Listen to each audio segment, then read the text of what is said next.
blankets, tents, money, food. The needs are enormous. The women, writers, artists, community workers traveled to Ethiopia to help develop programs to relieve the hunger there. I will never forget, as long as I live, the sound of this child's voice, the sound of hunger, the sound of a life using every ounce of energy it had to cry. And no sound would come out, and yet it was the sound that the world needed to hear, and it would not hear unless we and others like us could go there and bear witness. As a result of media attention on the Ethiopian famine during the latter months of 1984, Reverend Jacqueline Jackson was invited by the Ethiopian government to visit their country.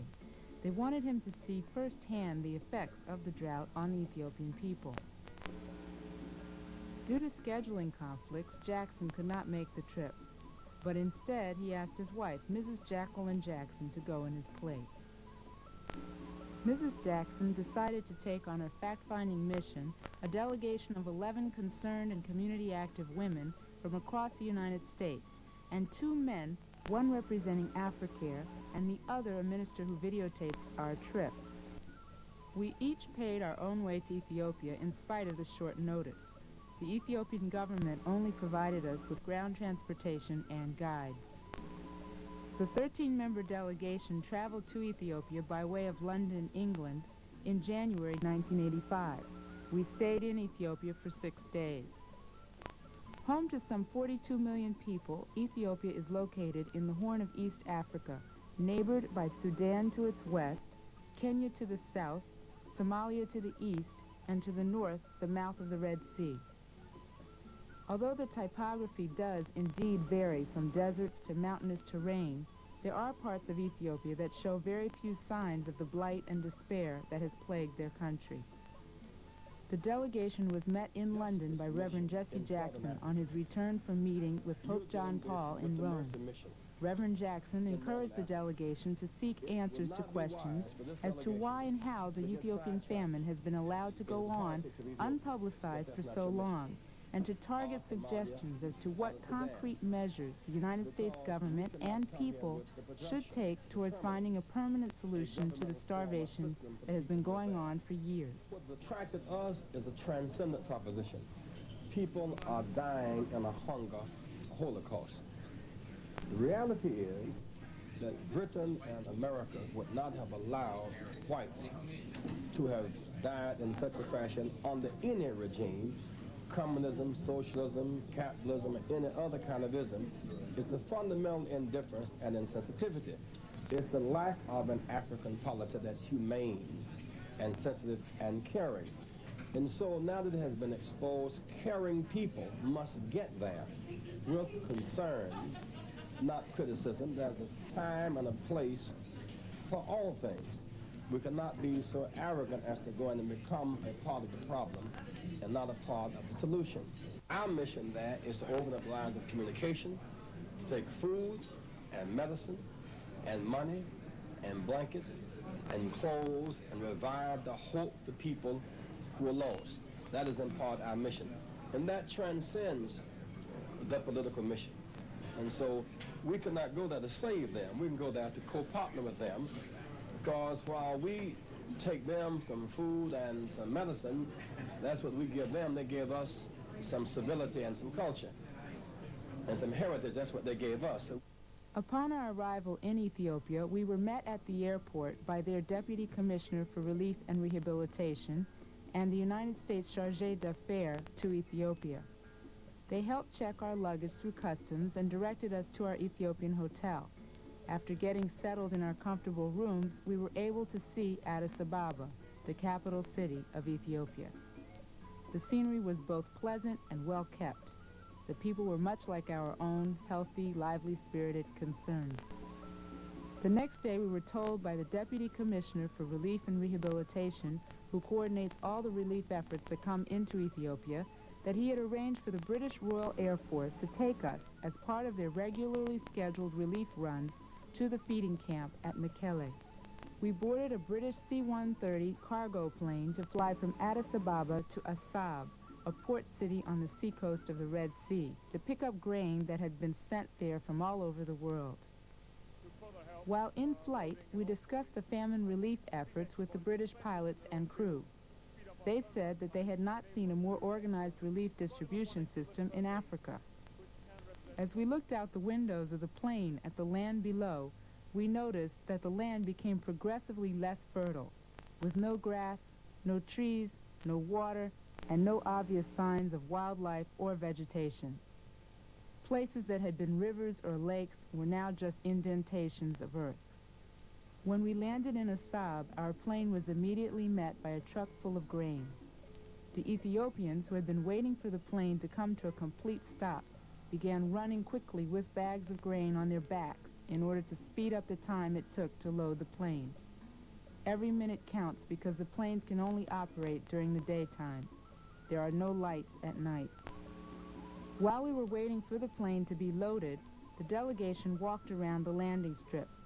We saw airplanes from all over the world, Russia, Germany, and Great Britain, and every 10 minutes another plane would either land or take off, carrying food to another part of the country where people were starving. We all noticed, however, that there were no planes in Assab from the United States. It took 20 minutes to load our plane. Once it was full, the plane took off again for the camp at Mekelle. Out of the windows, we saw more barren land, only this time we were riding with the grain, just inches away from our noses and knees.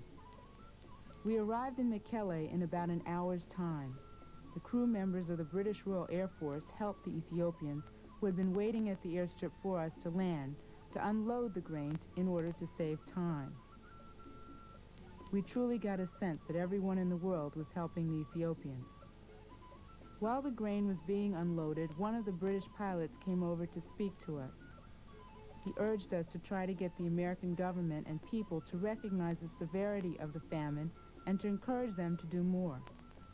He explained that all of the pilots from all of the countries that were there to help try to make as many runs as they can during the daylight hours because there was just so much that needed to be done.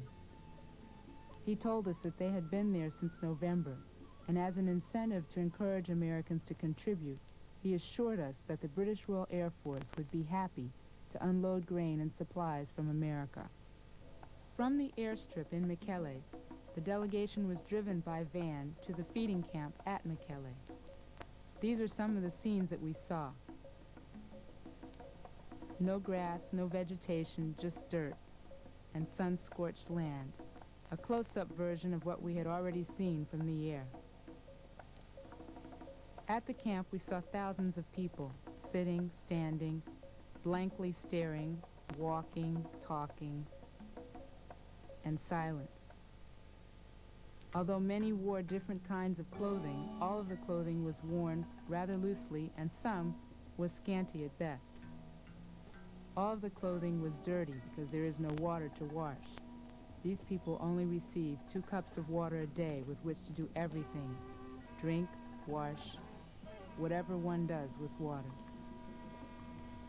We had been told early on that 50% of Ethiopia's population was children, but never was that point more visible than in the feeding camp at Mekelle.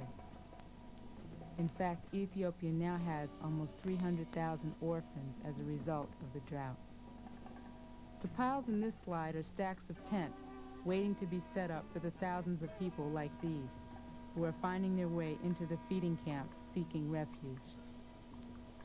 Those who reach the feeding camps after months of travel by foot from remote areas of Ethiopia are considered to be lucky, where they leave behind many more thousands who are too sick, old, or young to make the journey.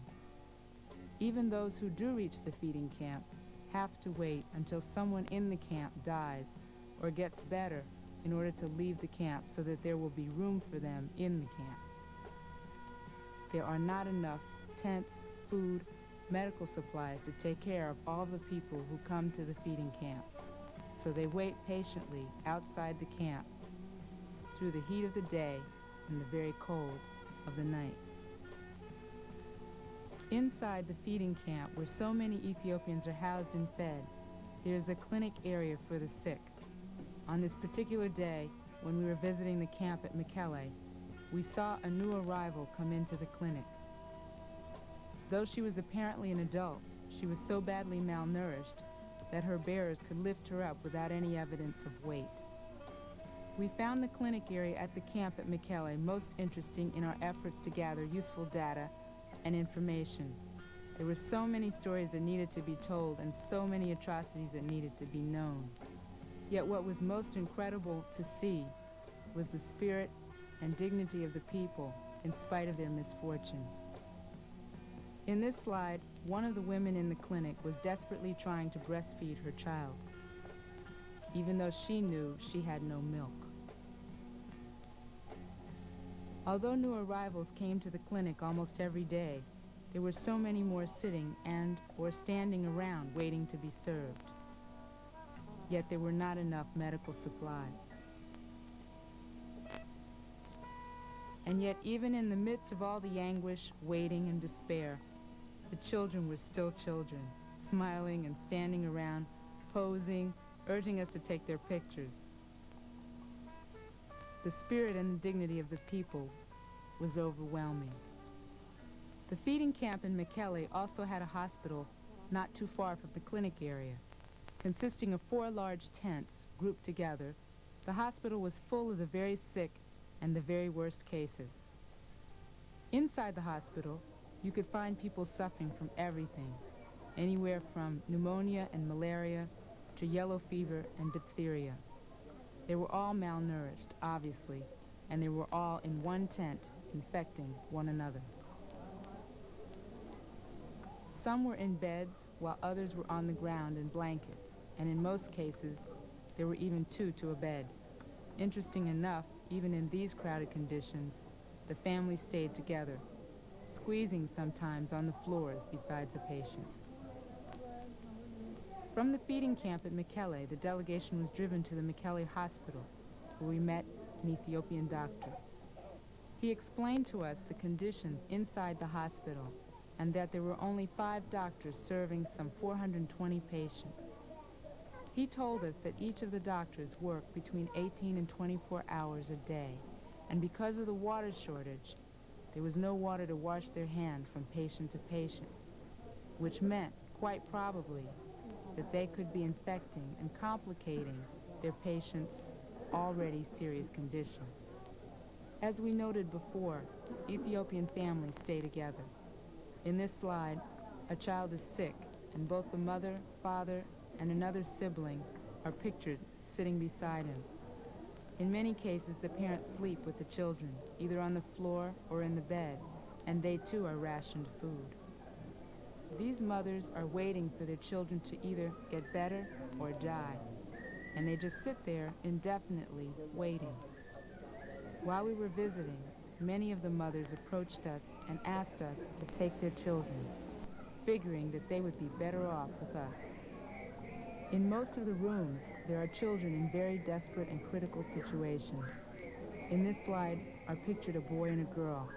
The boy to the front is 3 years old, and in back of him, the girl is 8.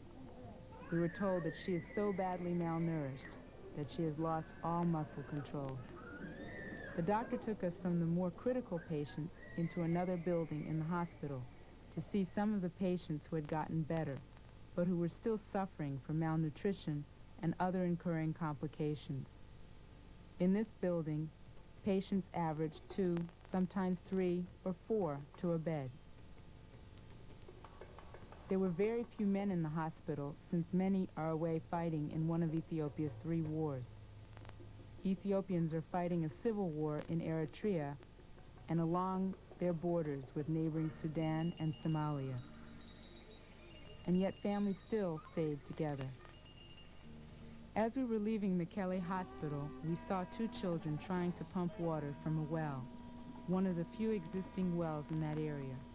Water in Ethiopia is very scarce, and we had heard of wells being dug as far down as 60 feet in the ground, yielding no water.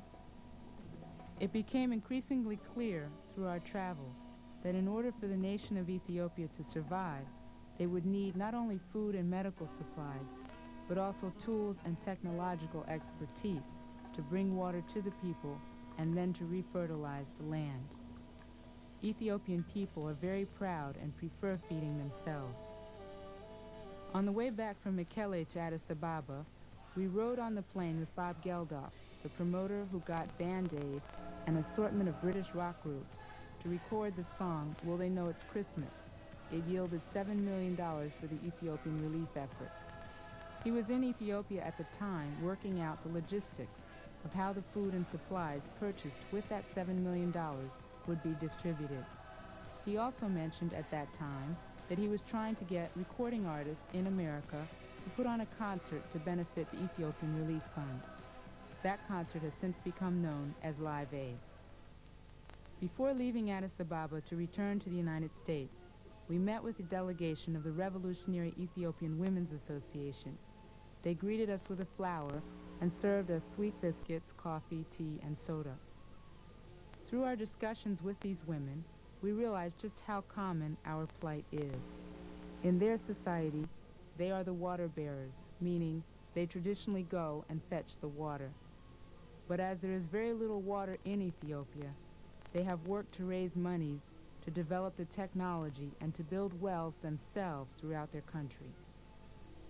At the end of our meeting, Mrs. Jacqueline Jackson vowed, on behalf of the entire delegation, to help the Ethiopian women and to aid the Ethiopian people in resolving the current famine and drought situation.